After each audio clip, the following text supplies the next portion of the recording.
नबी पाक अलैहिस्सलाम ना शारे हैं दीन के।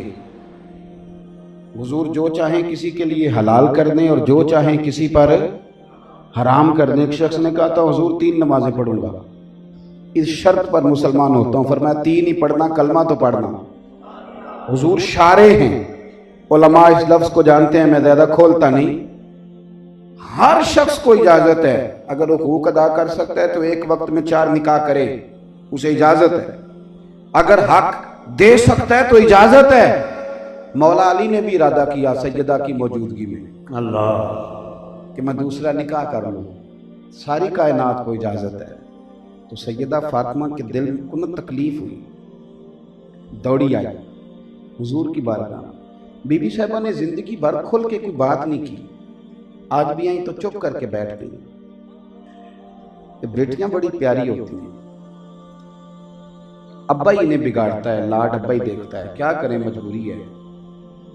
तो फिर मैंने देखा है बड़े बड़े सियाने अब्बे सगी बहन के बेटे को भी रिश्ता दे के ना, चाहे पाला भी भांजा खुद ही हो, तो घर जाके माफी मांगते हैं, पुत्र ये जिन्नी भी खराब ही ना मेरी वजह तो थोड़ा ख्याल फरमाई। बेटी मामला बड़ा अजीब है ना जी।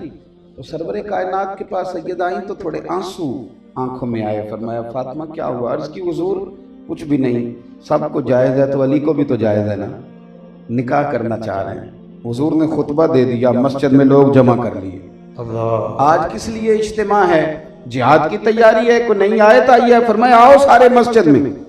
खुतबा कितना मुख्तसर सा, मुख्तसर तवज्जो है मेरे भाइयों की, बिस्मिल्लाह। इधर देखो मेरे मुख्तसर सा खुतबा, 2 अरफी बात। हुजूर फरमाने लगे भाई मेरी बात गौर से सुन लो, ये जो फातिमा है ना ये मेरे जिगर का टुकड़ा है, बिदातु मिन्नी है, ये मेरे जिगर का टुकड़ा है। जिसने इसे राजी किया उसने मुझे राजी किया, और जिसने इसे नाराज किया उसने मुझे। खत्म हो गई बात, 2 हरफी बात। हजरत मौला अली कहते हैं बाकी सारे एक दूसरे का मुंह देख रहे थे कि आज इस खुतबे की क्या जरूरत, तो मुझे तो समझ आ रही थी ना। शेर खुदा कहते हैं मैं चुपके से उठा और सैयदा के पास गया। मैंने कहा मैंने तो बात ही की थी, तू पहुंच ही गई है। कहते हैं इतनी देर में हुजूर भी आ गए। फरमाया अली सुन, सब के लिए दूसरा निकाह जायज है, पर जब तक मेरी फातिमा है तेरे लिए जायज नहीं। तू नहीं कर सकता, तेरे लिए जायज नहीं।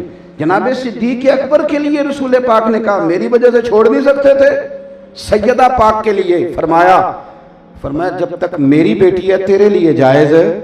इधर सुनो, कुरान मजीद ने कहा कुल्ला असअलुकुम अलैहि अजरा। हम आयत तबर्रुक के लिए हमारे यहाँ पढ़ी जाती हैं और तबर्रुक के लिए सुनी जाती हैं। कायनात का बहुत बड़ा अदीब शायर सारे बंदे इकट्ठे कर ले तो जो 2 लफ्ज कुरान पाक ने अहले बैत की शान के लिए कह दिए, मुकाबला नहीं हो सकता। बात को समझे। किसी दरवेश ने कहा था असला नाल जे नेकी करिए ते नस्लां ताक नहीं भुल दे, ते बेअसलां नाल नेकी करिए ते फुल कंडियां नाल तुल दे। इंसान कभी भी, हुजूर ने फरमाया मल्लम यशकुरुन्नास वल्लम यशकुरुल्लाह, जो बंदों का शुक्रिया अदा नहीं कर सकता उसने अल्लाह का भी कोई नहीं करना। और अगर आम बंदे का शुक्रिया अदा नहीं हो सकता तो मदीने वाले रसूल का हो सकता है। सहाबा ने आंखों से देखा था हुजूर को ताइफ में पत्थर खाते। मैं आपको एक बात अर्ज करूं, आज भी दीन का काम मुश्किल है, आसान नहीं। मदरसे बनाना हमारी मजबूरी है।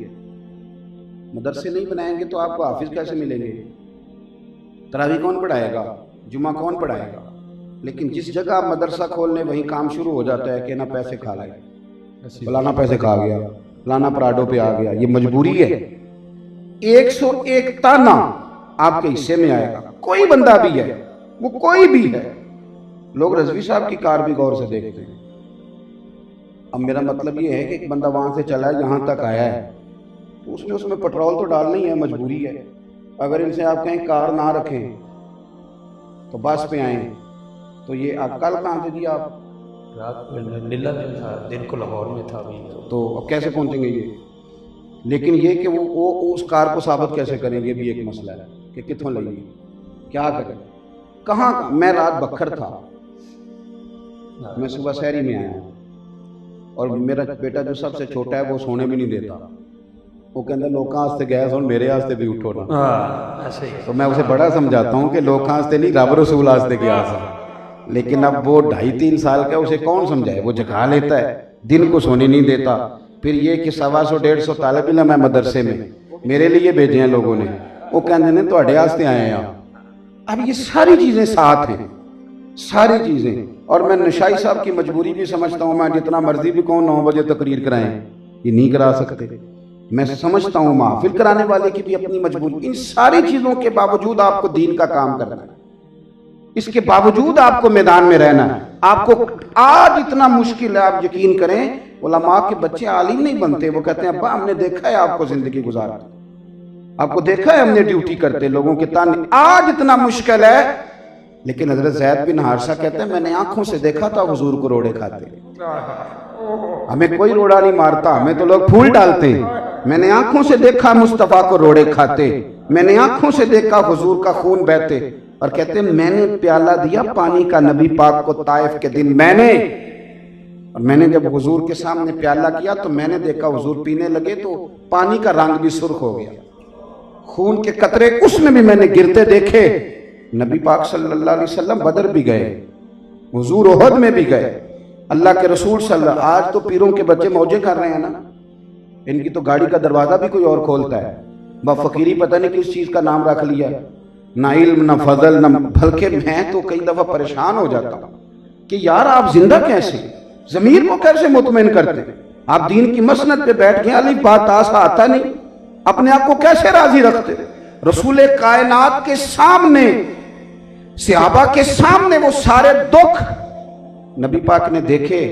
हुजूर की जो बड़ी साहिबजादी है ना, सरकार की 4 बेटियां हैं, सबसे बड़ी का नाम है सैयदा ज़ैनब, उसके बाद है सैयदा रुकैया, और तीसरी है सैयदा उम्मे कुलसूम, और चौथी है सैयदा तैयबा हजरत फातिमा ज़हरा रदियल्लाहु ताला अन्हा। हजरत ज़ैनब आ रही थी मक्का मुकरमा से मदीना तैयबा, तो एक शख्स ने ना, काफिर ने उनको नेजा चिबोया घोड़े को, तो घोड़ा तेज भागा, सैयदा ज़ैनब गिर गई, पेट मुबारक में बच्चा था, वो बच्चा भी आपका इंतकाल कर गया। कुछ महीने आप बीमार रही और फिर आप विसाल कर गई। मेरे महबूब के सारे खानदान ने, सारे खानदान ने कुर्बानियां दी। सैयदा ज़ैनब उस जख्म की वजह से इंतकाल कर गई। वही बंदा नेज़ा मारने वाला फतेह मक्का के दिन चेहरे पे नकाब डाल के आ गया और हुजूर के सामने बैठ के कहने लगा बहुत बड़ा दुश्मन भी आ जाओ तो माफ कर देते हो।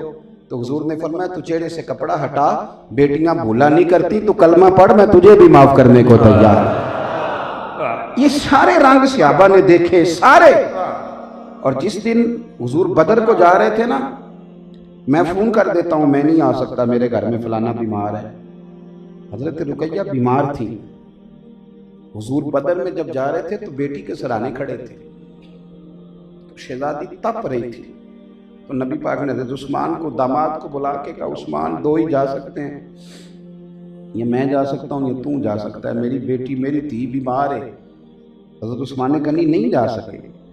बदर में हुजूर जिहाद के लिए गए थे और अपनी बेटी का जनाजा नहीं पढ़ सके।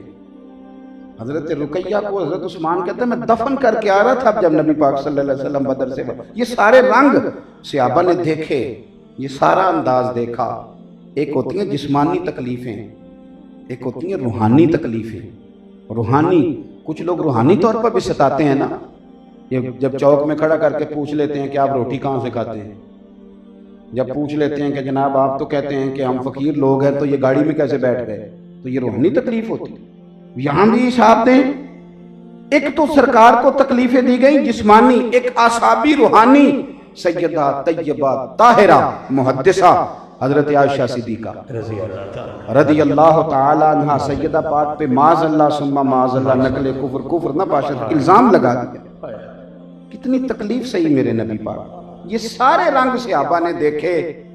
जब उन्होंने सोचा ना चलो और कुछ नहीं कर सकते, थोड़ा नजराना ही पेश करें, और वो नजराना लेके जब दरवाजे पे गए तो इन सारी तकलीफों के सबब से शौक हुआ, इधर देखो मेरी तरफ, शौक हुआ कि हुजूर आपने इतना कुछ किया। हमारा तो अब्बा कहता है मैंने 30 साल सऊदी अरब में गुजारे, ये नेकी भी गिनवाता है। हमारा तो भाई कहता है तेरा ब्याह मैंने किया था। हमारा तो पड़ोसी कहता है कि मैंने तुझे जगह दी थी 2 फुट। हर बंदा नेकियां गिनवाता है। और हमारे जिस्म पर तो इतने बाल नहीं जितने मुस्तफ़ा के एहसान है। अल्हम्दुलिल्लाह। इतना कुछ रसूल पाक ने दिया और सहाबा थोड़ा नजराना लेके गए तो पता है हुजूर को, हुजूर ने क्या फरमाया, अल्लाह ने आयत क्या नाज़िल की, फरमाया महबूब इनसे कह दो ला असअलुकुम अलैहि अजरा, न तबलीगे दिन पर तुमसे कुछ नहीं मांगता। सोने हमने इतनी तकलीफें देखी हैं, हमें फूल तो पेश करने दे, ये नजराना तो पेश करने दे, कुछ तो करने दे। फरमाया कुछ करना है, हुजूर करना चाहते हैं, फरमाया इल्लल मवद्दत फिल कुर्बा, सुभान अल्लाह। फिर मेरे अली से प्यार करो, अल्लाह अल्लाह। फिर मेरी फातिमा से प्यार करो, फिर मेरे हसन से प्यार करो, फिर मेरे हुसैन से प्यार करो, फिर आयशा का अदब करो, क्या बात। फिर खतीजतुल कुबरा का अदब करो, फिर जनाब सौदा, हफ्सा, मैमूना, जैनब, इनका इकराम करो। यहाँ तो लोगों ने तमाशा खड़ा कर दिया। एक बंदा कह रहा था जी हुजूर का कोई और नवासा नवासी दिखाएं। मैं क्या तुम किताब कोई नहीं पढ़ी, मेरे को औलाद तेन दिखावा, आ दिखाऊं। हसन पाक के तो कदमों पे हमारी औलादें कुर्बान, अल्हम्दुलिल्लाह। पर आप बुखारी पढ़ें, नबी पाक की सबसे बड़ी नवासी का नाम हजरत उमामा बिनते ज़ैनब है, सही बुखारी। और ये वो हुजूर की सैयदा ज़ैनब की वो बेटी हैं कि जब नबी पाक सहाबा कहते हैं हुजूर नमाज के लिए जाने लगते ना, तो आप बच्चों से छुप के घर से निकलना पड़ता है, वरना बच्चे बाहर जाने तो हुजूर आने लगते तो सैयदा उमामा कहती मैंने भी जाना है। उनकी अम्मा जबरदस्ती पकड़ती तो बच्ची रोने लगती, तो हुजूर फरमाते नहीं आने दे। सहाबा कहते हैं हमने हजरत उमामा बिनते ज़ैनब को देखा, हुजूर नमाज पढ़ रहे हैं और बच्ची को गोद में उठाया हुआ, सुभान अल्लाह। हुजूर रुकू में हैं और बच्ची को खड़ा कर दी। और एक और रवायत में मिलता है, एक दफा एक हार आया, हुजूर ने फरमाया मैं तो उसे दूंगा जो मुझे सबसे ज्यादा प्यारा है। सारी अज़वाज में बेटियों में दौड़ लग गई कि किसे मिलेगा, लेकिन नबी पाक ने फरमाया उमामा को बुलाओ, मेरी बड़ी नवासी। अल्लाह। और ये वही उमामा है जिनसे बाद में मौला अली ने सैयदा फातिमा के बाद निकाह किया है। और एक वसीयत की थी हजरत फातिमा ने, जब हजरत अली रोने लगे कि फातिमा जा रही हो, तो कहा अली रोते क्यों हैं? कहा मेरा हुजूर से बड़ा गहरा रिश्ता था, आपकी वजह से और गहरा हो गया, आप हुजूर की बड़ी प्यारी हैं। तो सैयदा फातिमा कहने लगी अगर मैं तुम्हें बताऊं कि मेरे बाद भी एक हुजूर को बड़ा प्यारा है, आप उनसे निकाह कर ले। तो हजरत सैयदना मौला अली ने कहा वो कौन? तो कहने लगी मेरी बड़ी बहन की बेटी हजरत उमामा बिनते ज़ैनब से मौला अली ने निकाह। यहाँ तो तारीख मस्त करके रख दी लोगों ने। हुजूर की औलाद से ना प्यार करें जरा सही करके, नबी पाक की औलाद का अदब करें। तो जरा मैं आपको एक बात बताऊं, मैं तजर्बे से कह रहा हूं, मैं जिम्मेदारी से कह रहा हूं आपको, ये तकरीरों में सुनने सुनाने में अदब ना करें, अदब करके दिखाएं, बहुत अच्छा। अदब का मिजाज बनाएं, अदब का शौक पैदा करें। मैंने इस साल दोस्तों से कहा था कि मैं किसी के लंगर पर कोई एतराज नहीं करता, आप जो मर्जी दिल आए करें, मैं एतराज नहीं करता, पर दोस्तों की दावत पकाते हो तो बड़े बकरे छतरे और बड़ी चीजें लाते हो, और हुसैन इब्ने अली के नाम के चावल पकाओ तो शापरों से छतों में फेंकते हो। मेरे आला हजरत फाजले बरेलवी रहमतुल्लाह अलैह 11वीं के लंगर का एक लुकमा, 11वीं के लंगर का लुकमा जमीन पे गिर गया तो सैयद मोहम्मद कछोचवी मुहद्दिस आज़म हिंद रहमतुल्लाह अलैह फरमाते हैं कि मेरा ख्याल था कि हजरत हाथ से उठाएंगे, ये मुझे हुक्म देंगे। 11वीं के खत्म शरीफ का उस शख्स की बात बता रहा हूं जो 1000 किताब के मुसन्निफ, उस बंदे की बात बता रहा हूं जो फतवे की दुनिया के आदमी है। ये डॉक्टर अब्दुल कदीर खान जिंदा मौजूद हैं, कहते हैं मैं वो बंदा तलाश कर रहा था जो आलिम भी हो, साइंसदान भी हो, पर मैंने पूरा तलाश किया तो मुझे इमाम अहमद रजा फाजले बरेलवी मिले। नाराए तकबीर, नाराए रिसालत, नाराए हैदरी, इश्क मोहब्बत, इश्क मोहब्बत। तो सुने हजरत इमाम हुसैन रज़ी अल्लाह ताला अन्हु के नाम का लंगर, और वो शापरों में मुहद्दिस कछोच भी कहते हैं कि वो ख़त्म शरीफ की शरीनी का एक टुकड़ा ज़मीन पे गिरा। हमारे यहाँ ना बड़ा मुश्किल हो गया है, मेरे समेत, मैं सही कह रहा हूँ, अब बड़ा मुश्किल हो गया, मेरे समेत मुश्किल हो। अदब कराना बड़ा आसान है और अदब करना, नाराज़ हो गए हो, अदब करना बड़ा, कितने फीसद लोग हैं जिनको अदब करना आता है? और अदब कोई झुक जाने का नाम नहीं, कोई दस्तबोसी का नाम भी नहीं, अदब दिल का होता है, जो करता है उसका पता होता है करता है, समझ आती है कि इसके लफ्जों में जुमलों में अदब है। आला हजरत फाजले बरेलवी एक टुकड़ा जमीन पे गिरा, बहुत बड़े इमाम थे, मंतिक, फलसफा, हिंसा, और इल्म बदी और मानी और फलसफा और कलाम और तफसीर और हदीस, हर चीज का अल्लाह ने उन्हें उलूम अता फरमाए थे। पर एक टुकड़ा लंगर का गिरा, आला हज़रत पहले नीचे उतरे, फिर घुटने जमीन पे रखे और फिर अपना सर झुका के तो अपनी जुबान से वो टुकड़ा उठाया। अल्लाह, अपनी जुबान से। यहाँ तो मामला खत्म हो गया। ना लोग बोलते हुए सोचते हैं, ना पढ़ते हुए सोचते हैं, ना लिखते हुए सोचते हैं, खुदा जाने किसकी नजर लग गई। एक टुकड़ा। अब इमाम हुसैन का लंगर बैठ रहा है और छतों से शापरों में चावल फेंके जा रहे हैं और ये लंगर का जो हाल है, इधर देखे मेरी तरफ, लंगर का जो हाल आप करते हैं। मैंने हमेशा दोस्तों को बताया, शौक से बताता हूँ, आपको भी बताता हूँ। मुहर्रम शरीफ आता ना तो मेरी अम्मा जी मुझे कहती, मैनू ना 4-5 दर्जन ठूठियां लिया दे। ठूठियां का पता जे कि नहीं? ठूठियां तुसी पता क्यों नहीं दस दे कि ਤੁਹਾਨੂੰ को पेंडू ना आग छड़े। अल्लाह पता ਤੁਹਾਨੂੰ ਸਾਰਿਆਂ ਨੂੰ है ना जी। ਤੇ ਤੁਸੀਂ ਮੈਨੂੰ ਕੱਲੇ ਨੂੰ पेंडू आख लो, मैं बड़ा पक्का पेंडू हूँ भाई। इतनी मुश्किल बात तो नहीं मैंने की। ठूठियां तो पता जे ना? जी जी। चलो हम सही तरह हाँ करो जे मैं पोची बैठा पता ना जी। माशाअल्लाह। अम्मा जी मैंने कहना ठूठियां लिया दे। वो ठूठियां खीर पका के ना खुद तो ठूठियां पा के वंडी दी सी।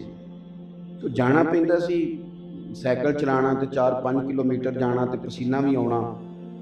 वो मैं मदरसे पढ़ता सा तो मौलवी मसला ना दसे तो भी बदहज़मी हो जाती।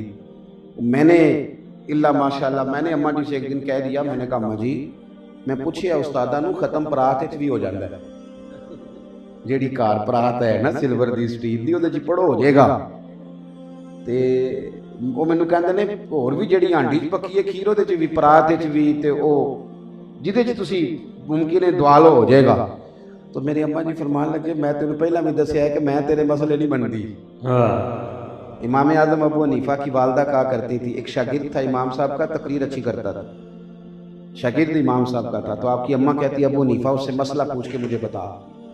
तो इमाम साहब कहते हैं मैं अर्ज करता अम्मा मैं ना बताऊं। तो फरमाते तू बच्चा है तुझे क्या पता, माँ के लिए तो बेटा बच्चा है ना। तो कहते फिर मैं उस शख्स के पास जाता, उससे जाके मसला पूछता। तो कहता उस्ताद जी मुझे तो नहीं ना पता, पता तो आपको है। तो इमाम आजम फरमाते अच्छा फिर मेरी अम्मा तो तेरे ऊपर ही मुतमईन होती है, मैं तुझे बताता हूँ, फिर तू मुझे बता और मैं तेरा नाम लेके जाके अम्मा को बताऊंगा। माँ तो राजी करनी है कि नहीं? तो फरमाते हैं फिर मैं उसका नाम लेके जाके अम्मा को बताता तो मेरी अम्मा बड़ी राजी होती। कहती बिल्कुल ठीक है।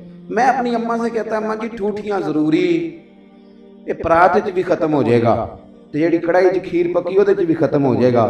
वो फरमाते तू पैसे फाड़ ते साइकिल कट ते ठूठियां लिया। एक दिन मैं ज्यादा ही जरा मैंने जोश में कहा, मैं क्या अम्मा जी मैनू कोई हिकमत भी दसो ना ठूठियां दी की है। ये ठूठियां च 10 मुहर्रम का खत्म इमाम हुसैन का कदों को जरूरी है, वाजिब है, क्यों ठूठियां? तो मेरी सादी अम्मा यार यकीन करें ये कच्चे मकानों वाले रहने वाले लोग ना अकीदों के बड़े पक्के होते हैं।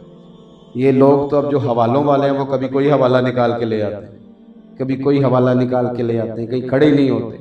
वालदा साहबा ने बड़ा खूबसूरत जुमला कहा, कहने लगी पुत्र हिकमत कोई नहीं, असी अनपढ़ बंदे हैं, सानू हिकमतां दा की पता है, बस इन्ना पता है कि जे किसी नूं हुसैन दे नां दी खीर देवीए फिर भांडा वापस नहीं मंगना, जो दे दिया सो दे दिया। नाराए रिसालत, नाराए हैदरी, नाराए तहकीक, मज़हब हक अहले सुन्नत व जमात। मैं कहता हूं कि प्यार का कोई रंग भी तो बनाओ ना, प्यार का कोई रंग भी तो बताओ बनाओ ना। हमें अहले बैत से प्यार है तो रंग क्या है? अंदर में 5000 दे या कारी साहब खत्म दुआ देंगे, ये रंग है प्यार का। आपको अहले बैत से प्यार है, सैयदा पाक का नाम आए तो आपकी गर्दन झुक जाए, इमाम हसन हुसैन का नाम आए तो तबीयत ठंडी हो जाए, रसूल पाक सल्लल्लाहु ताला अलैहि वसल्लम की औलाद का तज़किरा है तो आपका दिल ना अंदर से गवाही दे कि मुझे ना प्यार है, मुझे ना मोहब्बत है। मैंने एक दफा ना एक PhD स्कॉलर हैं, तो मुझे उन्होंने कहा कि मुझे कुछ किताबें दरकार हैं, तो मैंने उनको किताब दी। उनका छोटा सा बच्चा बड़ा खूबसूरत, तो बच्चों के साथ तारफ आपका यही होता है कि नाम क्या है, कौन सी क्लास में पढ़ते हो, भाई इतना ही तारुफ होता है। तो मैंने उस बच्चे से पूछा इसका नाम क्या है, तो PhD स्कॉलर बंदा और पैंट शर्ट में बंदा और क्लीन शेफ आदमी, मैंने कहा इसका नाम क्या? कहने लगा पीर साहब इसका नाम है गुलाम हुसैन। अब आजकल के दौर में बच्चे का नाम ये बहुत बड़ी शहादत है गुलाम हुसैन नाम रखना, लेकिन जो दौर है उसमें तो लोग कहते हैं जी कोई प्यारा सा नाम बताएं, तो गुलाम हुसैन तो लोग समझते हैं शायद माज़अल्लाह पुराने नामों में से नाम है। मैंने उनसे कहा कि यार गुलाम हुसैन नाम, मुझे बड़ी खुशी हुई, बड़ा दिल ठंडा हुआ, पर तूने गुलाम हुसैन नाम रखा है। कहने लगा जी बचपन से इमाम हुसैन की तारीफें सुन रहा हूँ, और जब मंगनी भी नहीं ना हुई थी तब सोचा था कि रब पुत्र देगा तो नाम गुलाम हुसैन रखना है। अब कभी कभी ना क्लीन शेव बंदा भी रुला देता है, मुझे उसने बड़ा रुलाया, वो चला गया। पर मैंने कहा यार दावा मेरा ही है कि पाग चूंकि मैं बदी है तो इश्क भी सारा मेरे को लिए, दावा मेरा ही है। लेकिन हाँ कुछ ऐसे भी हैं, कुछ ऐसे भी हैं। कब देखे ना जवानी में तो बंदों की ख्वाहिशें और होती हैं, शादी से पहले तो ख्वाहिशात और होती हैं, लेकिन इसकी शादी से पहले ख्वाहिश है कि अल्लाह पुत्र दे तो नाम मैंने गुलाम हुसैन रखना है। आप सैयदा तैयबा, और एक बात सुन लें अच्छी तरह से, अच्छी तरह सुन लें, सारी जिंदगी बंदा जब बालिग हो तो कोई नमाज कज़ा न करे और हर साल हज करे और ज़कात खोल के दे और सारा साल सखावत करे और सारी जिंदगी सच बोले, बदयानती न करे, सारे काम करे और जाके ना तो सारे नफल हजरे अस्वद के सामने पड़े, लेकिन अगर अहले बैत से बुग़्ज़ रखे ना तो इन सारी नेकियों के बावजूद जन्नत में नहीं जहन्नम में जाएगा। ये बात है, ये बात को समझ ले अच्छे तरीके से। ये कोई फलसफी मंतकी और बहुत बड़ा कामिल होने का माना ये है कि आप अदब छोड़ जाएं, अहले बैत का से प्यार करें और ज़रा ना खुल के करें और ज़रा शौक से करें और ज़रा ज़ौक़ से करें और आपकी ना कल्बी कैफियत बदले, आपका ज़ौक़ बदले। हज़रत अब्दुल्ला इब्न उमर ने एक दफ़ा हज़रत फ़ारूक आज़म से कहा था कि जनाब आप इमाम हसन हुसैन को डबल देते हैं, जब आप माले गनीमत बांटते हैं तो मुझे सिंगल देते हैं। तो हज़रत उमर फ़ारूक रज़ी अल्लाह ताला अन्हु वो बंदा जो हर वक़्त जाहो जलाल जिनका मारूफ रहता है, जो दुर्रा मारे तो ज़मीन जलजला छोड़ जाए, इतना बड़ा आदमी, लेकिन हज़रत उमर फ़ारूक ने फौरी तौर पे कहा पुत्र तेरा और हुसैन का कोई मुकाबला नहीं, तेरा और हसन का कोई मुकाबला नहीं है। फरमाने लगे वो तो जिगर गोश है, रसूल है। अल्हम्दुलिल्लाह। तो अपनी तबीयत, अपने बच्चों का ज़हन बनाएं कि हमने रसूलुल्लाह की औलाद से प्यार करना और ये बहस छोड़ दें। मैंने ना एक दफ़ा मेरे उस्ताद थे पीर सैयद मरातब अली शाह साहब रहमतुल्लाह अलैह, आप हज़रत ख्वाजा क़ुतबुद्दीन सियालवी रहमतुल्लाह अलैह के खलीफा थे और हज़रत मुहद्दिस आज़म के शागिर्द थे।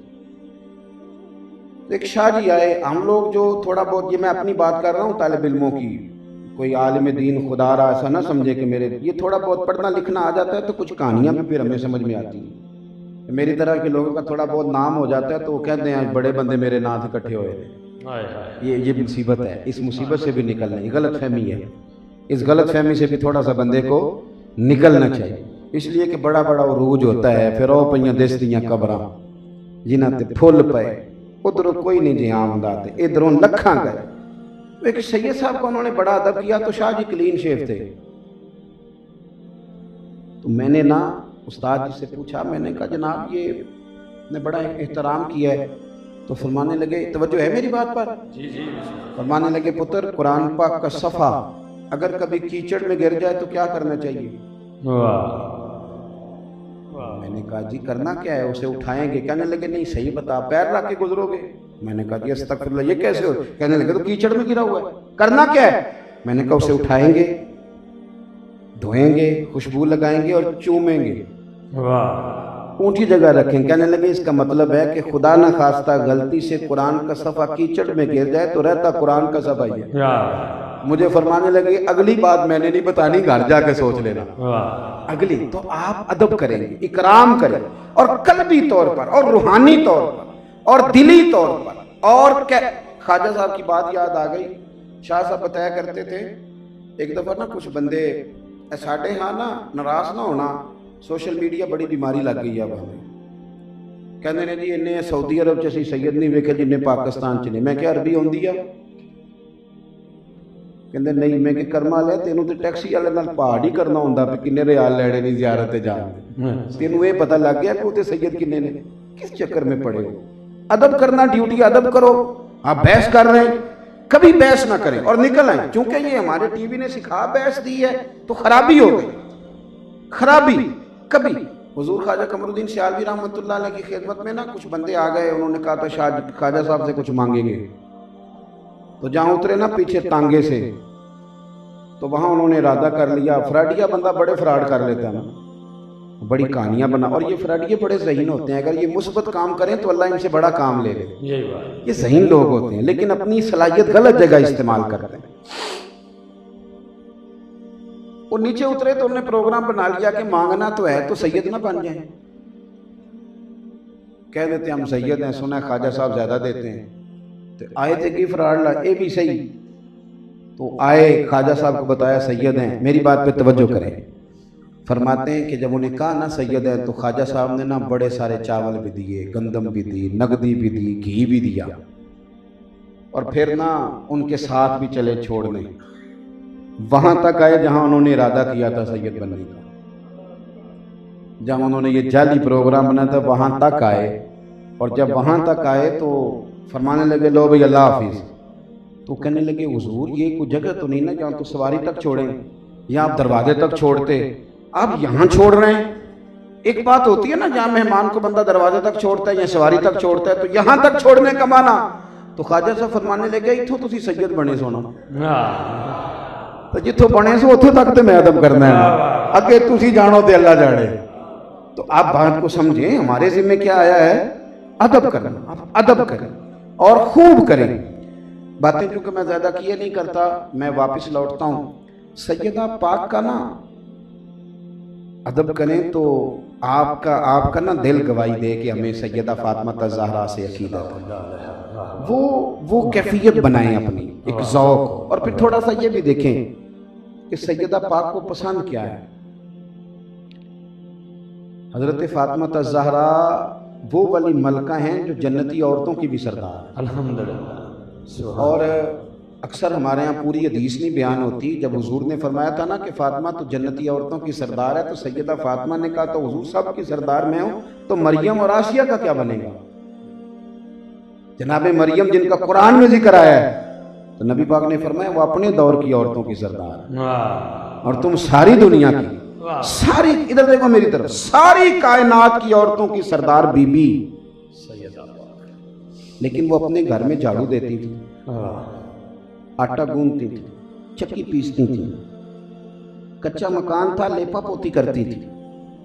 ये किस तरह की शहजादियां हम बना रहे हैं जो कोई काम नहीं करती घर में। सैयदा फातिमा की आज ना औरतें कहती हैं हमने पूछा है मसला, सास ससुर की खिदमत दीन में जरूरी नहीं। तो मैं कहता हूँ हुक्म और होता है दीन का, और दीन की रजा और होती है। आप हुक्म पे चली गई, आपने रजा समझी नहीं। ठीक है ये खिदमत जिम्मे नहीं, लेकिन आप इस रंग को मुलाजा फरमाएं कि हज़रत फातिमा ज़हरा ने ना सारे घर का काम किया है। कोई इतना गरीब आदमी मजमे नहीं बैठा होगा जो कह सके कि मेरी बेटी इतना काम करती है कि हाथों पे छाले पड़ जाए, कोई नहीं। और इसके बावजूद जिससे पूछें वो रो पड़ेगा बेटी बड़ी दुखी है।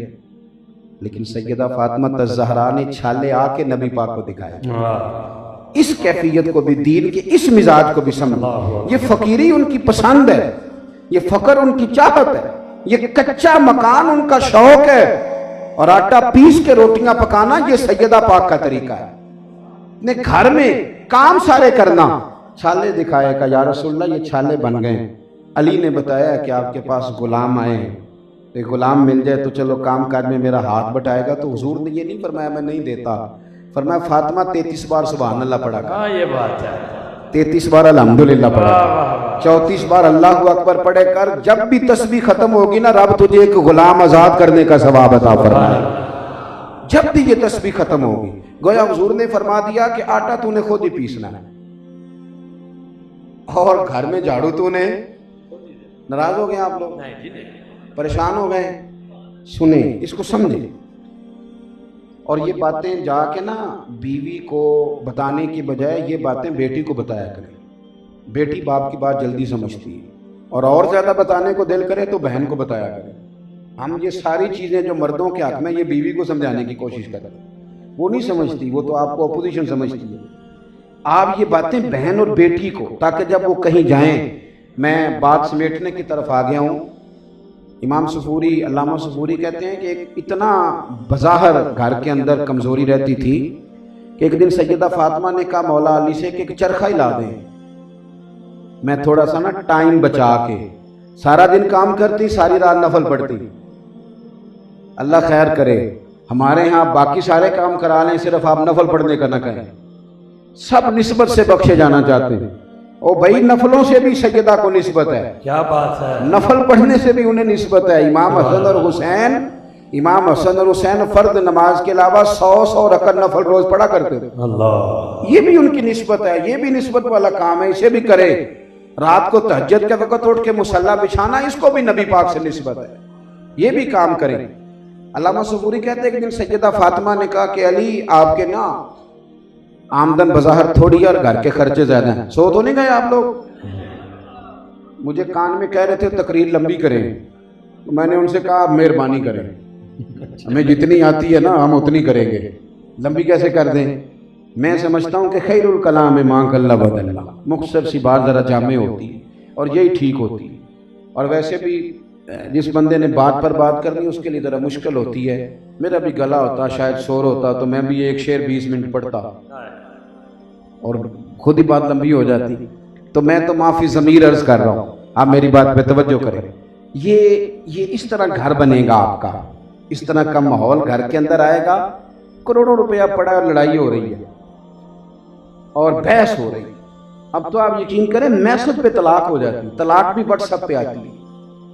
वो कहते हैं जी चैट हो रही थी, ये मसला पूछते हैं आप, लड़ाई हो रही थी, वो मैसेज पे बात हो रही थी, तो गुस्से में उसने ना, ये क्या तमाशा है। आप घर के अंदर थोड़ा सा काम काज करेंगे, घर में मेहनत करेंगे, आपका ब्लड प्रेशर नॉर्मल रहेगा, नींद भी सुकून की आएगी। ये छोड़ दें सारा दिन गर्दन को थका लेना, मोबाइल पर झुक झुक के कोई काम ना करना, तो लड़ाई होनी है। मेरे भाई, हजरत फातिमा ने मौला अली को कहा कि ऐ शेर खुदा, इस तरह करें कि चरखा ला दे, मैं थोड़ा टाइम बचा के ना सूत बनाऊंगी ताकि मैं ना थोड़ा काट लिया करूं, तो आपका थोड़ा हाथ भी बटाऊंगी। ये घर का हुस्न है जो अहले बैत ने हमें दिया। मौला अली कहते हैं मैंने कहा फातिमा पहले तेरी बड़ी जिम्मेदारियां, चरखा का आप ला दे। कहते मैंने ला दिया। तो मौला अली शेर खुदा ने ना चरखा रखा, तो सैयदा पाक ने 6-7 दिन लगा के तो इतनी सी अट्टी बांध की बनाई, काली जरा बेच आओ। मौला अली कहते हैं मैं 6 दिनार की बेच आया। औरतों की तबीयत होती है, कहते छोटी सी लिस्ट सौदे की बना दी, का ये थोड़ा थोड़ा चीज़ें आने वाली हैं तो ये चीज़ें आप ला दें। तो कहते हैं वो मैं बाजार गया चीज़ें लेने, अभी मैं कोने में पहुंचा था, एक शख्स दौड़ा दौड़ा आया, कहने लगा अली मैं बड़ा मजबूर हूँ, मकरूज मेरे पीछे चढ़ गया, पैसे न दिए तो बांध लेगा। कहते हैं मैंने पूछा कितने पैसे तेरे जिम्मे कर्जा? कहने लगा जी सिर्फ 6 दिनार। जेब में कितने थे? ये बड़ा मुश्किल काम होता है, जितने हों उतने ही देने पड़ जाएं। तो हजरत मौला अली, बस बात मेरी खत्म हो गई, तकरीर तकमील पे चली गई। हजरत अली मुर्तदा शेर खुदा कहते हैं उस शख्स का चेहरा देखा, रोना धोना देखा, तो मैंने जेब में हाथ डाला, तो मैंने ना 6 दिनार निकाल के उसे दे दिए। अब सोच रहा हूँ फातिमा खुश तो बड़ी होगी, अल्लाह के रास्ते में चले गए, पर बड़े दिन लगाए थे उसने काम करने में। कहते हैं इसी सोच में मैं मुड़ा तो एक आदमी दौड़ा आया, उसके हाथ में ऊंट की लगाम है। कहने लगा आप अली हैं? मैंने कहा हाँ। तू कौन है? कहने लगा मैं आपको जानता हूँ, मजबूरी बन गई है, मेरे पास 2 ऊँट हैं, मैंने सफ़र पे जाना है, एक मैंने बेचना है। तो हज़रत अली कहने लगे मेरे पास तो बाजार पैसे ही नहीं। कहने लगा आप उधार ले लें, मैं ना ले लूँगा पैसे आपसे, मुझे पता है आप दे देंगे। कितने का? कहने लगा 100 दिनार का। हज़रत अली कहते हैं वो बड़ी जल्दी में, पूरी बात भी नहीं सुनी, लगाम थमाई निकल गया। मैंने ऊँट की लगाम पकड़ी, ऊँट की लगाम पकड़ी तो मैं अगले कोने में गया तो एक बंदा और दौड़ा दौड़ा आया, कहने लगा अली ऊँट बेचना है? वाह सुभान अल्लाह। मैंने कहा बेचना है, कितने पैसे दोगे? कहने लगा जी एक ही बात करूंगा, सौदेबाजी नहीं, 160 दिनार। अल्लाह। तो मौला अली फरमाते मैंने उधार खरीदा तो 100 बार, मैंने नगद भेजा 160 का। कितने वो मैंने उससे पैसे थामे, तो अब मैं तलाश करने लगा कि वो बंदा मिल जाए जिससे मैंने 100 देना है। हम भी तो इंतजार करते हैं ना वो मिल जाए जिसके देने हैं, ऐसे ही होता है ना। कहते मैं ढूंढने लगा कि वो मिल जाए जिसके देने हैं। कहते मैंने जरा रोक पलटा तो वो भी नजर आ गया। मैंने कहा गए नहीं? कहने लगा बस जाने लगा हूं। फरमाते मैंने 100 उसे थमाया, 6 दिनार का मैंने सामान खरीदा, वो सामान ला के, बाकी पैसे ला के सैयदा को मैंने दिए, तो पाक महबूब की पाक बेटी, इज्जत वाले नबी की इज्जत वाली बेटी सैयदा पाक फरमाने लगी, अली ये पैसे कहाँ से आए? कहते मैंने बात सुनाई तो बीबी बड़ी राजी हुई। अब बेटी के घर खुशखबरी आए तो पहला फ़ोन अब्बा को ही जाता है, पहला फ़ोन। कहने लगी जाइए हुजूर को बता के आइए, बस बात खत्म हो गई। मौला अली कहते मैंने मस्जिद में कदम रखा तो मुझे बताना नहीं पड़ा। हुजूर फरमाने लगे, अली देखा मेरी बेटी के 6 दिनारों की बरकत। और फिर सरकार फरमाने लगे, अली वो जो तुम्हें बेच गए वो जिब्रील थे और जो खरीद के ले गए वो मीकाईल थे। ये शान है सैयदा पाक की। अली के घर की है इज्जत, हम अली से सुनते हैं, और वो नबी के घर की है इज्जत, ये नबी से सुनते हैं। वो जिसने मुअज़्ज़ज़ किया घराने को, और हुसैन पाल के जिसने दिया ज़माने को।